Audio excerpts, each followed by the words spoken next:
দোষ কোথায়? পাকিস্তানের সঙ্গে তুলনা করে আকাশের মন্তব্য। ভারত ও বাংলাদেশের রাজনৈতিক সম্পর্কের অবনতি দিনকে দিন তীব্র হয়ে উঠেছে। সবশেষ বিসিসিআই এর নির্দেশনায় কলকাতা নাইট রাইডার্সে তাদের আইপিএল স্কোয়াড থেকে মুস্তাফিজুর রহমানকে বাদ দেওয়ায় তা আরও চরমে। ভারতীয় বোর্ডের এমন সিদ্ধান্তকে স্বাগত জানিয়েছে অনেকেই, কেউ বা করছেন সমালোচনা। এবার এক ভাইরাল ভিডিওতে মুস্তাফিজ ইস্যুতে মুখ খুললে বিতর্ক তুললেন সাবেক ভারতীয় ব্যাটার আকাশ চোপড়া। গত মাসে মিনি নিলামে চেন্নাই সুপার কিংসের সঙ্গে তীব্র লড়াই করে মুস্তাফিজকে পায় কলকাতা। বাংলাদেশি হিসাবে রেকর্ড 9,20,00,000 রুপিতে দল পান তিনি।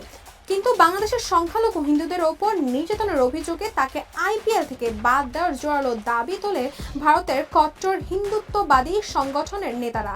এরই জেরে ভারতীয় বোর্ড মুস্তাফিজকে বাদ দেওয়ার নির্দেশনা দেয়। ক্রিকেটের থেকে ধারাভাষ্যকার হওয়া আকাশের মতে, ভারত ও বাংলাদেশের সম্পর্কে টানাপোড়েনের কারণে মুস্তাফিজ ভুক্তভোগী।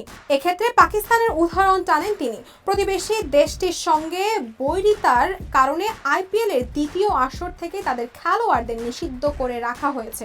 বিসিসিআই এর সিদ্ধান্তকে সমর্থন জানিয়ে আকাশ বলেন, বাংলাদেশে যা ঘটেছে সেটার বিবেচনায় রেখে বিসিসিআইকে এমন সিদ্ধান্ত নিতে হতো।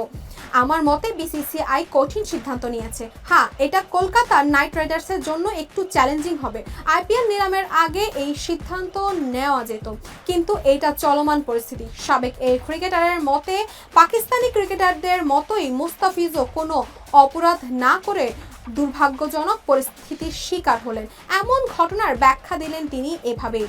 আপনি হয়তো ভাবছেন মুস্তাফিজের এখানে দোষ কোথায়? আপনি পাকিস্তান খেলোয়াড়দের বেলাতে আপনি একই কথা বলতে পারেন, যেখানে তারাও কোনো দোষ করেনি। আমার মতে এটা পার্শ্বক্ষতি। মানুষ প্রায় সময় তাদের দেশের পাপের মাসুল দেয়। এটা একটা ক্ষমতা যেটা আপনাকে দেখাতে হবে। আমি এইটাই মনে করি।